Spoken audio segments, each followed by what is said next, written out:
Are you a dragon soul? Because I am, and I suspect if you're watching this that maybe you can relate. So in this video, I'm going to be sharing my personal story of how I learned dragons are real and that I was a dragon soul and how I initiated my draconic path. And from there, we're going to go into all the different signs that will indicate whether you are a dragon soul, whether you really actually have been chosen by the dragons, if seeing this video in and of itself was not enough of an indication. But first, what's a dragon soul? So in my experience, this is something that falls under the category of otherkin or even starseed. It's someone whose soul is actually not originally from Earth. Now, maybe, like me, you've had many, many lifetimes reincarnating over and over on Earth. However, your soul is actually from somewhere else and probably is some other form than human innately. So for a dragon soul, that would mean that your original soul, like your original form, is that of a dragon. Now, this could be also like a starseed, like you could be from a bunch of different planets. There's so many options. I don't even personally know like the specifics of my dragon soul right now. I know that's going to be revealed to me over time. But yeah, just know there are many options out there. And if you're resonating with this content and you're seeing this, likely you at least were a dragon once in your lives. So how did I get started on this path? How did I get from the point of, shall we say, like a little Catholic schoolgirl to someone that's like, yeah, I'm a dragon soul, even though in Christian mythology, dragons are thought to be evil, right? The snake is evil. It tempts Eve. Dragons are the devil, and all that. And now I'm just like, fuck yeah, I'm a dragon soul. How did that happen? Let me know if you can relate. So first off, I've always just been obsessed with dragons for literally as long as I can remember. So I have a collection of dragons, just stuffed animals and statues and paraphernalia of every kind. Just all this dragon stuff that I've always had. I've always dressed up as dragons for like Halloween and stuff. In Pokemon, which I was always obsessed with, the dragon type Pokemon were always my favorite Pokemon, and I even made entire teams based on dragons, even though that's very impractical. And going off of that, in video games in general, whenever I had the option to play a draconic or reptilian-like character, I went with that option. I would avoid playing humans like the plague if possible. And if I can't be a dragon, then I always choose elf, which is another, kind part of my soul. And you can be an elf soul as well. So little Hannah was just always obsessed with dragons. And snakes too, which are like the animal-like form of dragons. And they are closely related in some senses. But flash forward to high school. High school is actually when I met my personal dragon guide. Now, unbeknownst to me at the time, because again, I was in a Catholic school, I was very brainwashed. I grew up in a very closed-minded, cult-like environment because I went to a Catholic school, and I also was going to this non-denominational Christian church cult, which is just believe that everything was the devil, including like Pokemon and Yu-Gi-Oh cards and dragons, basically everything that I loved. But I met my dragon guide in high school, and I just assumed that she was an imaginary friend, as we all think. And at the time, I was very judging on myself too, because I'm like, I'm too old for this. I'm a high schooler. I'm too cool to have an imaginary friend. What is this? Why do I keep seeing this red dragon that is clearly not actually there? And she was very quiet back then. She never said anything. It was always just this presence. She was always just kind of there in the back of my mind, just kind of watching, maybe a little judgy. And I was like, okay, maybe I'm crazy. Maybe I'm just Peter Pan about it. I can never actually grow up. I'm just always going to have imaginary friends. And that's cool. And I made peace with that. Now, flash forward again. To long after I had had my dark night of the soul that initiated my spiritual awakening and spiritual journey. And I learned that channeling is actually the same thing as creativity or imagination. And I realized, boom, like a light bulb, I was like, oh my God, this dragon that I always thought was my imaginary friend, she actually exists. She's like a real being, a real spiritual dragon that has just been chilling with me for a long, long time now. And at the time, I was also really deep into writing my fantasy novels, which prominently featured dragons. And I realized that the dragons in my fantasy novels also actually existed. And you, my friend, will actually get to learn about these dragons later because they have volunteered to come in and teach you about the different elemental dragons, because each of these dragons, they're associated with a different element.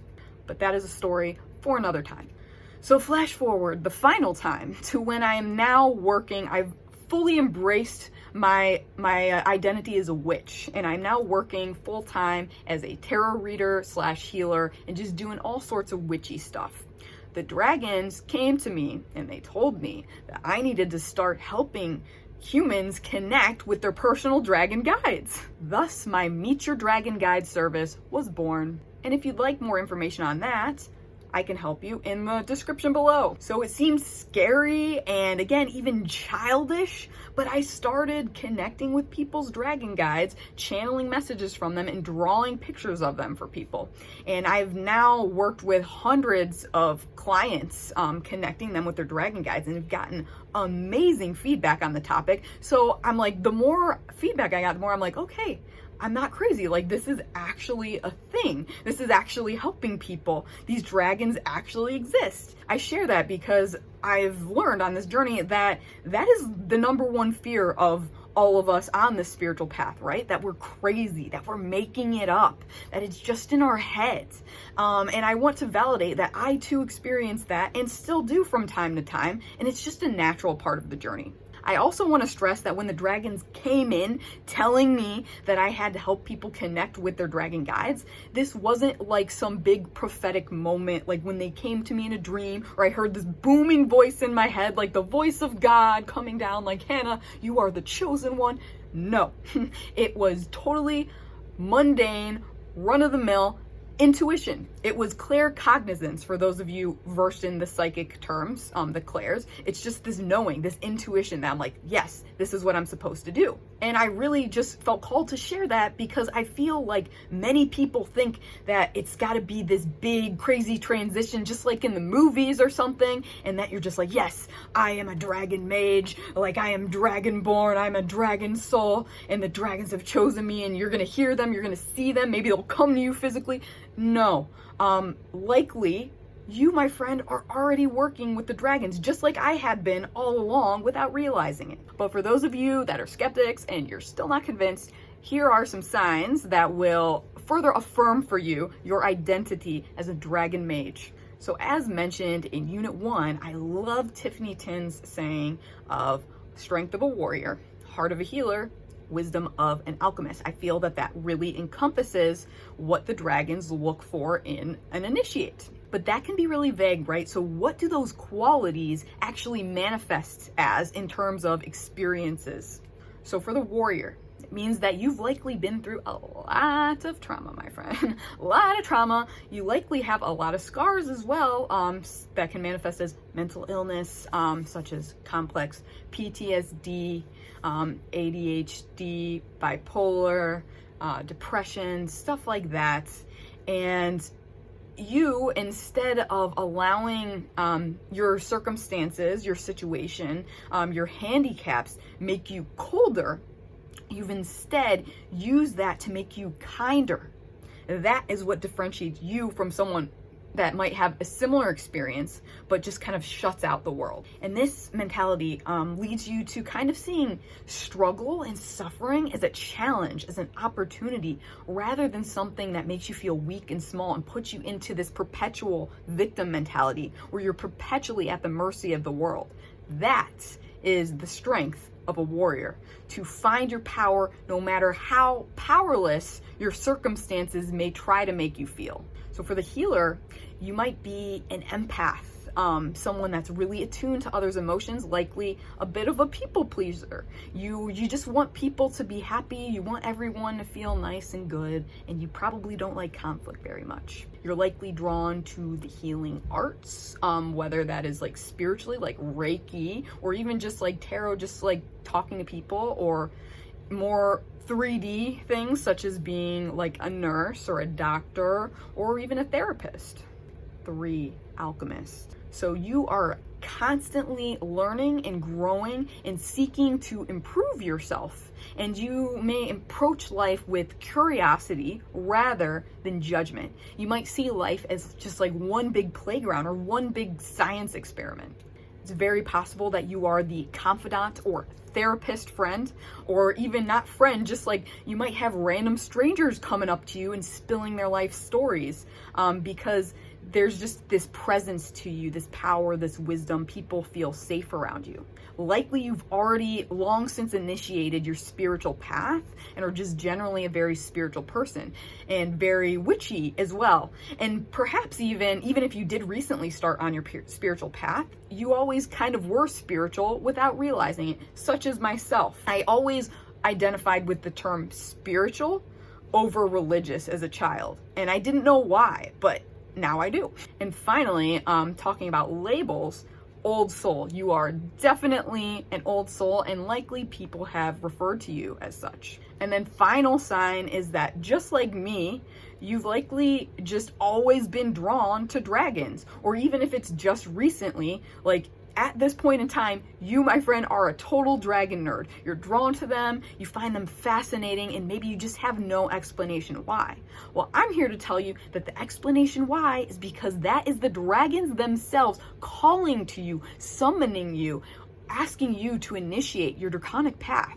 That fascination isn't a meaningless coincidence. There is a rhyme and a reason to it, and to everything. The question is, can you trust yourself and your innate understanding of the dragons? If you are looking for a little more assistance and structure, learning about the dragons and working with your personal guide and taking this a step farther, I would highly recommend checking out my e-course, which this happens to be the second lesson of. You can find more on that in the description below. You can also subscribe to me, as I will now be focusing on dragon content on this channel, and I'm planning on putting the entire first unit of my e-course on YouTube for free for you to sort of test the waters and see if this is something you would like to take deeper, something you would like to commit to. So if this is resonating, if you could give me a like and subscribe and click that notification bell to be reminded when I post new videos, that would be greatly appreciated by both me and the dragons. And also let me know in the comments, what is your journey with the dragons? What has your journey been like? Like, how did you know that you are a dragon mage? Did you learn right now? Or have you always sort of known? And do you think that you are a dragon soul as well? Until next time, friend, stay powerful.